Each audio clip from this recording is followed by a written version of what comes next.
tell me if it's good. You put it on the YouTube stuff? Yeah, you see it? No. I'll send you the link. Please do. Later on. Okay. We're going to start from the Mishnah, Tzadik Gimel. Tzadik Gimel Amud Aleph. See that? 93. Nitas min hatzavar ala beged. Nitas min hatzavar. If it spritzes off the neck of the animal, that means during the shechita, instead of the blood going into the vessel and then from the vessel going onto the wall of the mizbeach, it goes from the neck of the animal onto the cloth of maybe the kohen's clothing. Einaton kibus. Doesn't need to be laundered. Why? Because it needs to be roy to be sprinkled. This wasn't caught in a keli yet.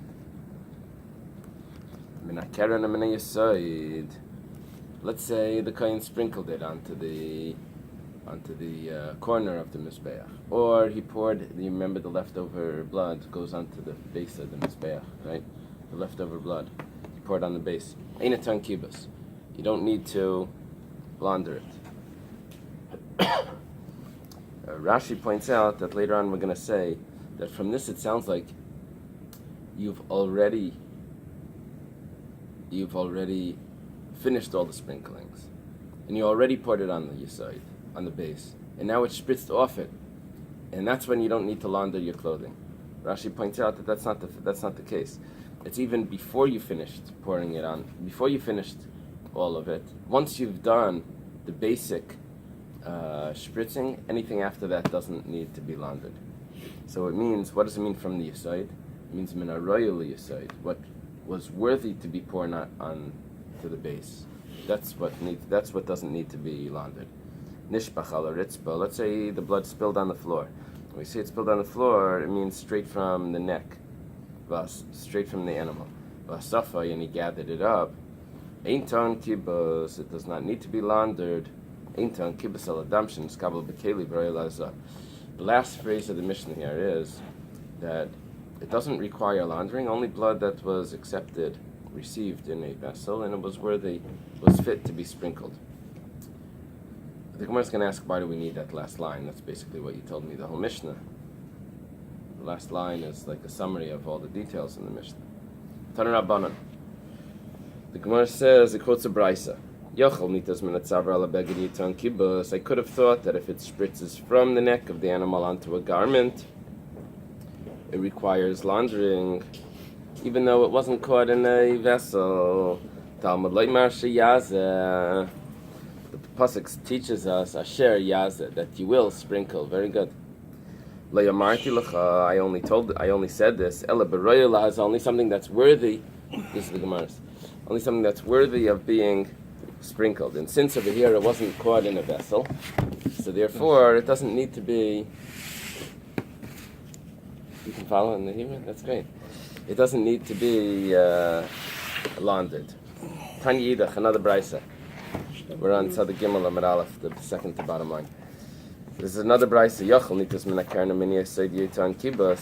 Could have thought that if it spritzes off the corner of the mizbeach, or if the blood spritzes off the rebound, it spritzes off the base of the mizbeach, and it goes onto the clothing of the kohen, that you would need to launder the clothing. Talmud leimar sheyazeh. It says that it will spritz prat l'zeh shekvar huza, excluding what was already sprinkled.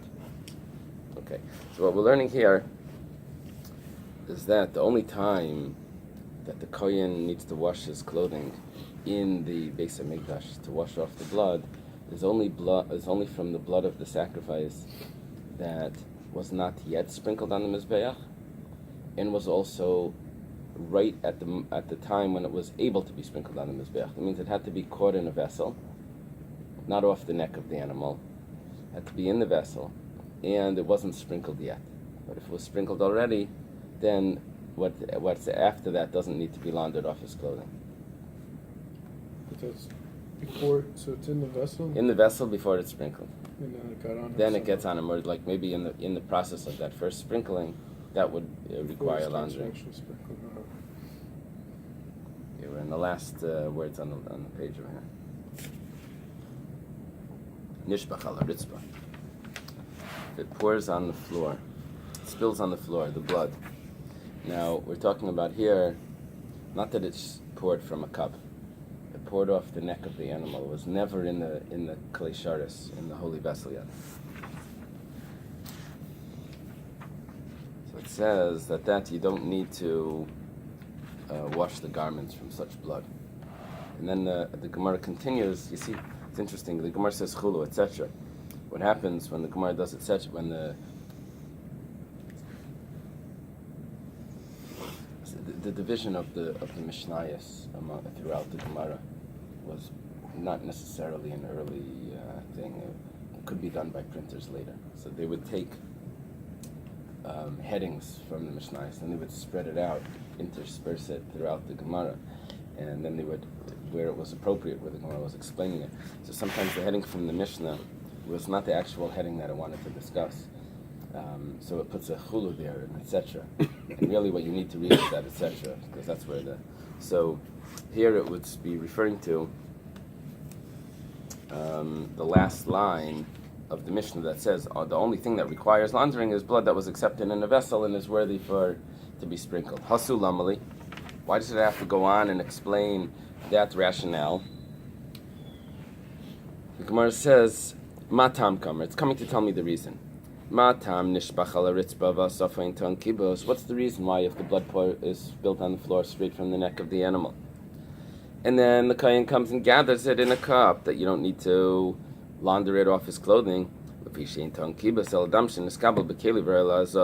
is, as the Mishnah concludes, that the only time you need to launder the clothing is from the blood that was received in a vessel and was fit to be sprinkled. That means that it wasn't sprinkled yet. Royal Azah, fit to be sprinkled. L'muti mai. What is this coming to exclude? L'muti kibel pachis miktei hazah b'klizeh. Pachis miktei hazah b'klizeh. It tells me something interesting here. Let's say the kohen comes along with these little vessels, these little what do you call it? What do the doctors call those little cylinders? Those Vials? The vials. He comes with these little vials, and and he catches a drop of blood in each one. Now, there's something called kedei hazah, the amount that is needed for the amount that is that gets sprinkled. That's the kedei hazah. So that means that he would dip his finger in, and the amount that would be held that on the tip of his finger, that's a kedei hazah. But you could divide that in half, and you can half then a kedei hazah. You can have half of that also. So let's say he accepts in each vial a less than the amount that's necessary for sprinkling. So each vial is not fit to be sprinkle. You would have to pour them both together into one. So if one of these spritzes onto his clothing, one of these vials spritz on his clothing, he doesn't need to launder it because it's not fit for sprinkling. The Tanya was taught in a brisa. Now the brisa is actually not talking about blood. The brisa is talking about the water from the para aduma. Just gets a little confusing for us because it goes back and forth between the two. Rabbi Chalafta bar Shaul Omer.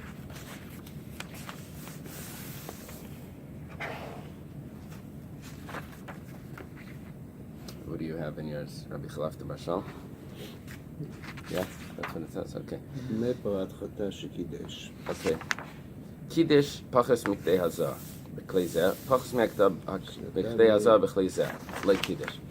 If you take less the amount of sprinkling from the ashes and you put in less the amount of sprinkling of water into this vessel, and you do the same in a second vessel, that's not good enough for the paraduma. You can't use that to sprinkle. So this is talking about the water now. This is talking about the water. And now, this is interesting. We were discussing the blood, but now the Gemara continues and says that Rabbi Chalafta bar Shaul says this, V'ibahi lahu, I'm adding an avav over there based on the Shita Mekubetzes, and the yeshiva asked him, they asked him, And the yeshiva had a question. It was a question to them. B'dam mahu. What about blood? If you have less than the amount of sprinkling of blood in one vessel and the less amount of sprinkling in another vessel, would it be the same halacha that, just like by paraduma, it doesn't work? It's too little in each one. Is that the same halacha by blood? Do they adding it together or just two in separate containers? By the paraduma, you're adding it together as well. And I think by both of them you're adding it together, and it's not good. It still is not good. You have to accept the appropriate amount of blood. Initially. Yeah. My question here is, Hilchasahi, do I say that the halacha that we find by the paraduma is a halacha l'moshe misinai? Halacha l'moshe misinai means it's a tradition that goes way back to Moses, the oral tradition, that I can't say that because it says it here, I'm going to apply it somewhere else. It's a hilchasa, it's a specific halacha. And I can't learn from halacha l'moshe misinai. Dilmar, maybe Hasam my time. What's the reason over there? The ksiv v'taval b'mayim. Now the word v'taval b'mayim, the definite article, it could be b'mayim or b'mayim. Now if it's b'mayim, then the is contracted. It should be b'hamayim, so it becomes contracted and it's b'mayim, in the water. So which type of water? It means that you need to have the significant amount in the water, right?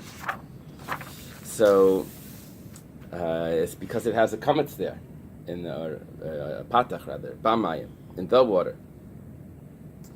So, and that's why I know that I need to have the right amount of water. So hachanamik ksiv v'tavel badam. Here also it says v'tavel badam, and the same halacha would apply. So the question is it halacha l'moshe misinai that tells us to me that I need to have the right amount from the start, or is it based on the pasuk that has the definite article there, the badam? And what's the difference if it's Moshe Sinai or it's, if it's, I only know it by the paraduma water. Right. If it's halacha l'moshe Sinai, then I can't apply it to the blood.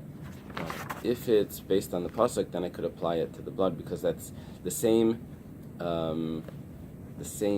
form of the word is by the blood as well. Moshe Sinai can only apply to that. Right. Whatever stuff.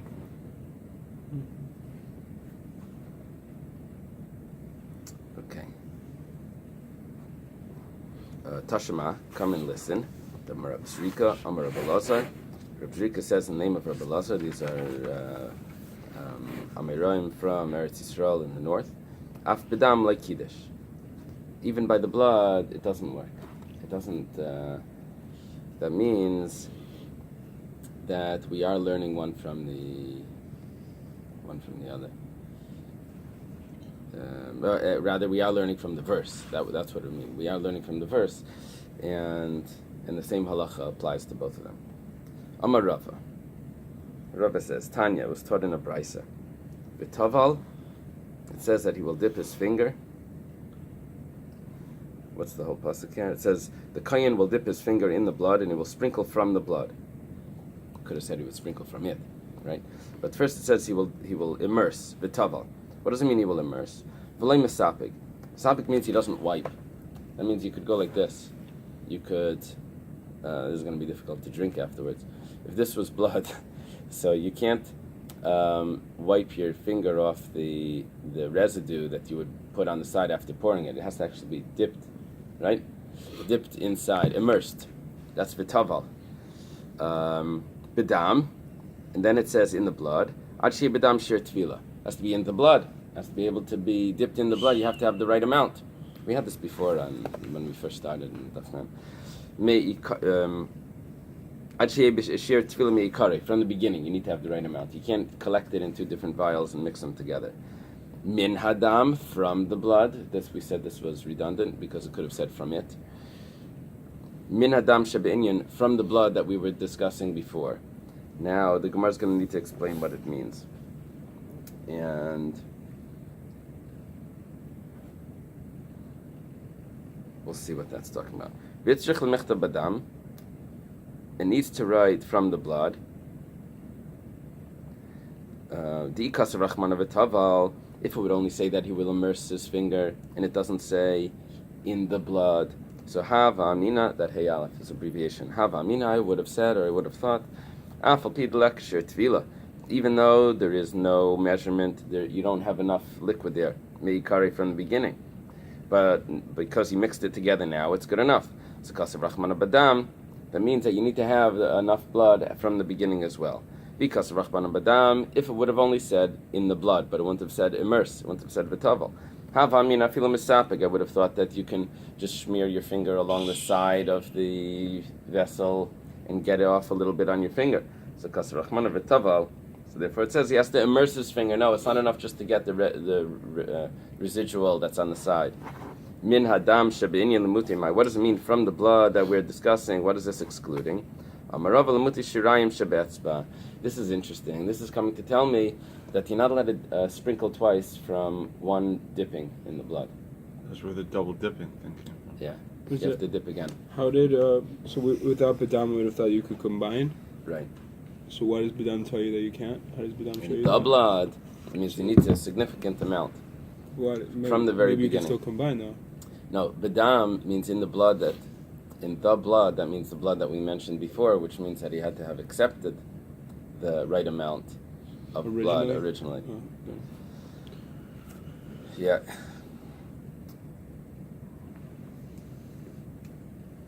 One of the things the Zevachim try to do is a big challenge, because if you have to dip your pen, because they use a feather or a quill every time in the ink, so it takes you much longer to write. They want to try to see how long they could write. The problem with doing that is that sometimes if you get too much ink, it flows out, and if you have a small letter like a yud, and you filled up your pen, so you get like a whole spludge. So there's some sort of balance over there. A good pen where you can dip once and try to write a whole line with just one. That's the challenge. So here, the kohen, when he would have to sprinkle the blood, he would have to actually dip his finger every time. He wasn't able to dip once and then do all sprinklings like that. The remaining blood on the finger needed to be wiped off, and he would have to start again. So you want to call him with big hands. Oh, that's interesting. Yeah, but right. So we're learning that you're not allowed to use the remaining blood on the finger. Messiah Rabbi Lazar. This is a proof to Rabbi Lazar. Amar Rabbi Lazar. Again, Rabbi Lazar is the Amira in Tveria, student of Rabbi Yochanan. And whenever it says Rabbi Lazar in the Gemara, it's always. Oh, I'm sorry. Is this Rabbi Lazar the Amira? Yeah, I believe it's in the Gemara. Whenever it says Rabbi Lazar, it's Rabbi Lazar ben Pedas, who's the Amira. Amar Rabbi Lazar. Rabbi Lazar says, Shirayim Shabbatz Bapsulim. The leftover blood on the finger is invalid. You have to start over, right? Every time you have to dip again. Amar le Ravin barav adal Rav. Okay, here, tell me what the version is. My Gemara, well, it's a good Gemara, but the text is somewhat. So Ravin bar Rav Ada says to Rav, is that what you have in the art scroll? Mm-hmm. Amri Talmidcha, your student have said, or told me, Amar Rav Amram, that Rav Amram says. My Gemara has like this thing over here. Amar Rav Adal Rav Amram, Talmidei, Amar Rav Amram. I don't know, it's like a confusing thing. What do you have?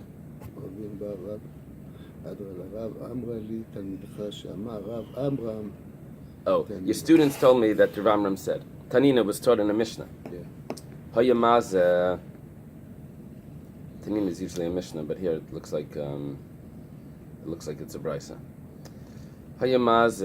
He was sprinkling v'nitza zam yadai, and it spritzed a little bit from the sprinkling from his finger. So actually, he's if it's before the sprinkling, so ton kibus. So then that blood that gets on his clothing needs to be laundered. Misha his if it's after he sprinkled, ein ton kibus. It does not require laundering. Why? Because it's already done already. The mitzvah was done. My love, is it not hachi kamar? that this is what it's saying. My love, Hachikamar, is usually the way it introduces a possible question. It usually ends with, no, that's not what it's talking about, and it resolves it.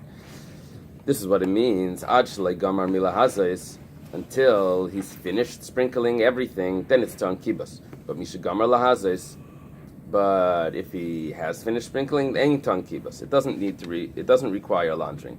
Now, what do we get from this? What we're getting is that the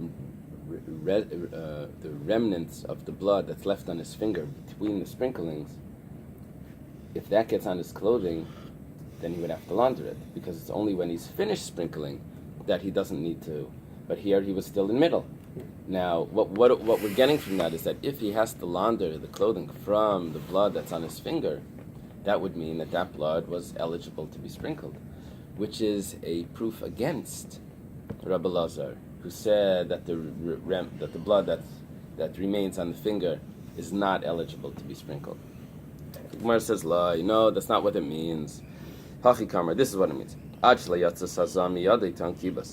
Until the blood leaves his finger, leaves his hand, it requires to be laundered. Once he does the sprinkling, not all the sprinklings, just that one sprinkling. And after he does the sprinkling, so the blood that remains on his finger does not require laundering, because, like Rabbi Lazar says, that you don't need that the blood that's left on the finger is not valid to be sprinkled. Eisvei Abaya asked him a question. Must be Ravin Baravada.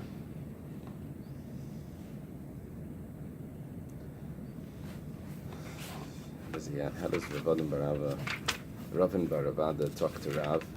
Then he talks to Abaya. I don't know. It's like 4 generations apart. Okay. You see, the term Eisvei means always that he asked him. It means we know who's being asked. We know who's asking. Gamar milahaza is if he finishes sprinkling. This is talking about the paraduma. Once he's finished the sprinkling, this is the blood from the paraduma. They would sprinkle it opposite. You see, where they were on the other mountain, he would sprinkle it opposite the temple. So, but when he finishes sprinkling, so the remnant, the leftover blood, supposed to get burned together with the animal. So he has to wipe his finger on the animal itself before they put the whole animal into the fire. So, why do they do the pardu and not in the yeah, it's very interesting things.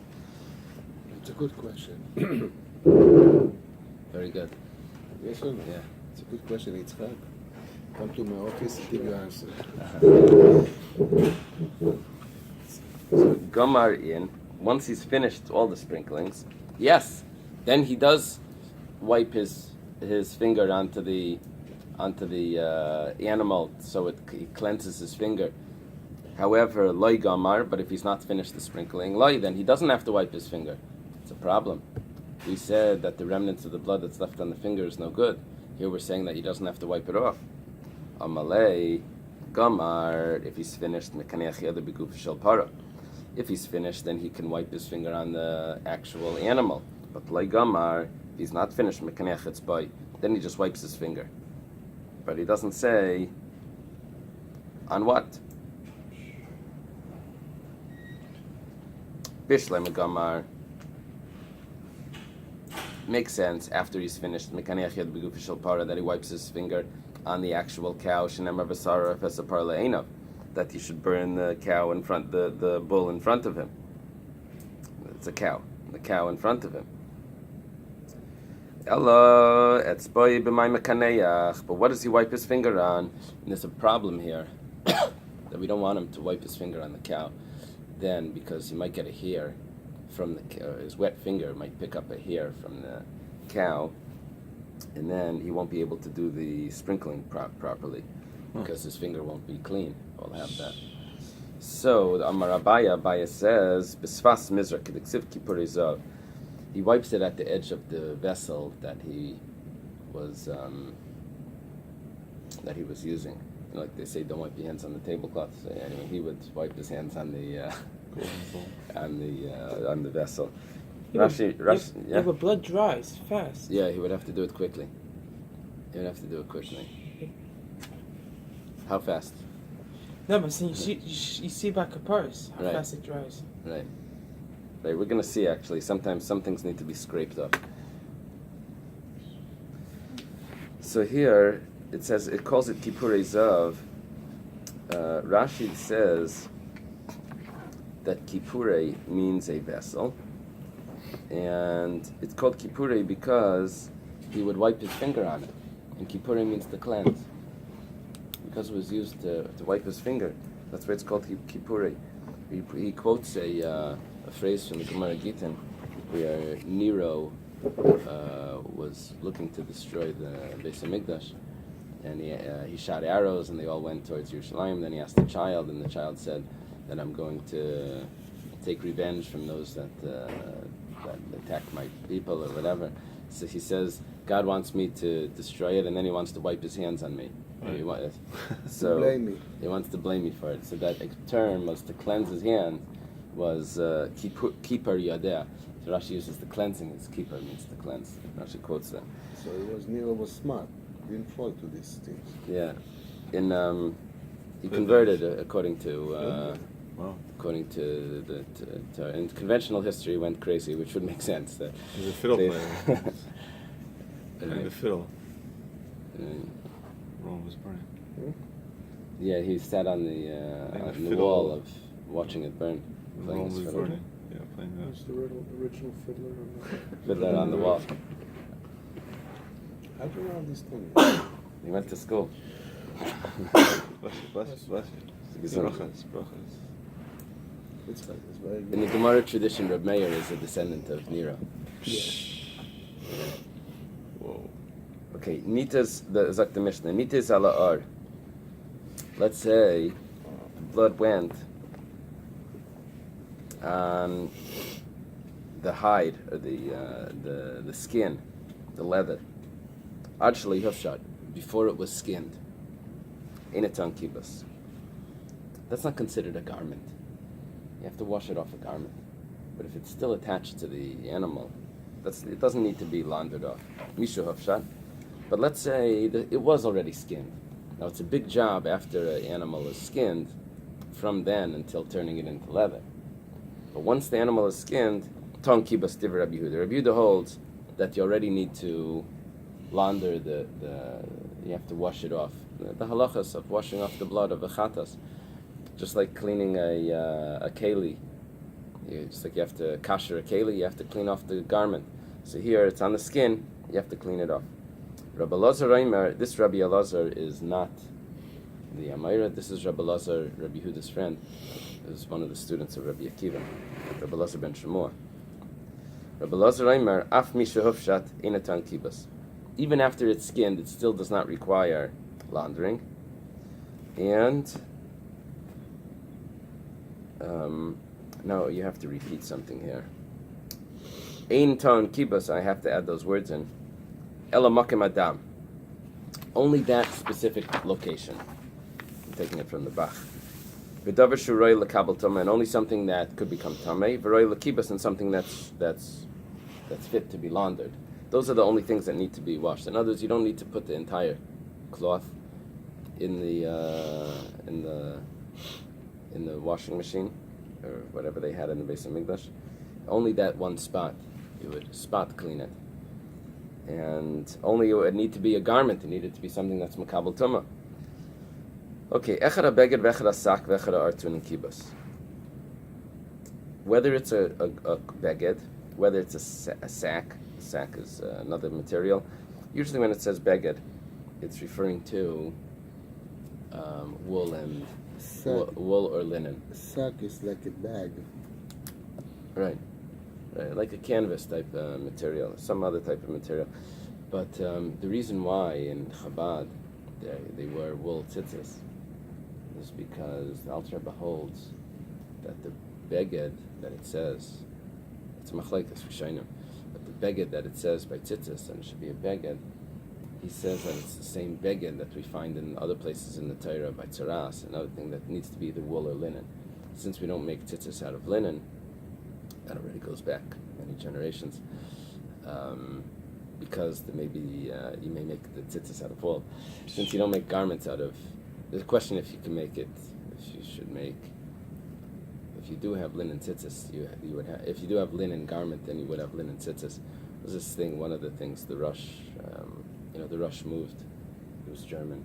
He moved to Spain after his teacher was arrested. When he got to Spain, there was this. He saw that over there that they had the linen tzitzis. He was a little surprised, and he found out that they held differently. But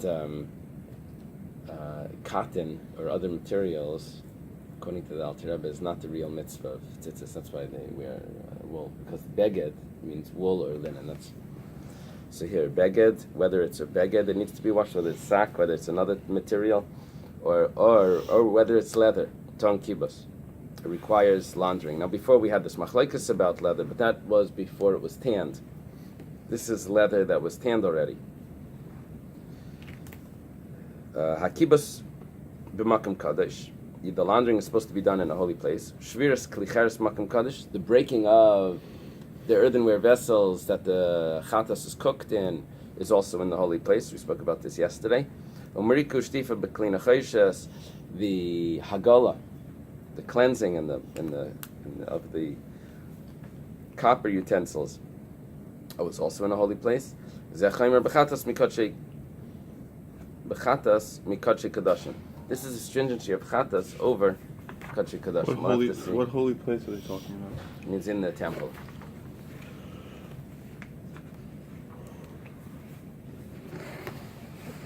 Yeah, and this applies not to Marlon's car. This is the stringency of the laundering applies to a chatas, but not to the other sacrifices. Minahani mili. From where do we know the things that we learned in the Mishnah? That it needs to be mekabel tama, it needs to be a special type of material. The Tana Rabbanan, that it was taught in a brisa. Whenever it says Tana Rabbanan, we spoke about this before. It's usually a brisa, according to Reb Shira Gaon, a brisa from Reb Chia Rabbi Ishia. And also, it almost never starts with a name. Tana Rabbanan, it never starts with a name. Other brises, Tanina, it's Amar of this. It never starts with a name. It's like an anonymous, at least beginning. Beged. It says in the pasuk by the chatas that will sprinkle from its blood on a garment. It will sprinkle on it. It's like doubled. It will sprinkle from its blood on a garment. That it will sprinkle on it should be washed. So it says a garment. How do you know that also if it goes on leather after it's removed, that you also need to launder it?